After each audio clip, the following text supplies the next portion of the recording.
ঝড়টিকা মিছিলে অংশ নেওয়ার চলিত বছরের গত ১০ মাসে কার্যক্রম নিষিদ্ধ আওয়ামী লীগের বিভিন্ন অঙ্গ সহযোগীর সংগঠনের প্রায় ৩,০০০ নেতাকর্মী গ্রেপ্তার করেছে ঢাকা নগর পুলিশ।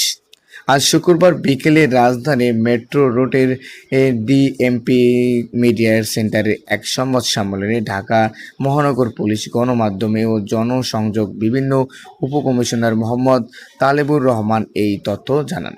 আজ রাজধানীর বিভিন্ন স্থান থেকে আওয়ামী লীগ ও সহযোগীর সংগঠনের ঝড়টিকা মিছিল থেকে ৪৬ জনকে গ্রেপ্তারের উপলক্ষে এই সংবাদ সম্মেলনে আয়োজন করা হয়।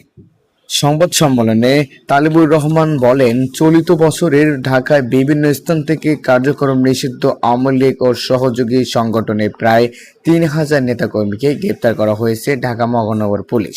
গ্রেপ্তারের এসব নেতাকর্মী সবাই ঝড়টিকা মিছিলের অংশ নেন। ঝড়টিকা মিছিল থেকে আটকের পর যাচাই বাছাই করে গ্রেপ্তার করা হয়।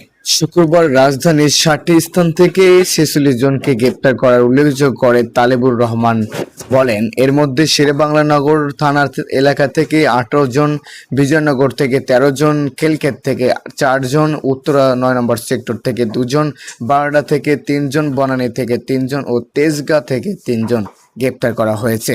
তাদের বিরুদ্ধে আইনের ব্যবস্থা নেওয়া হচ্ছে।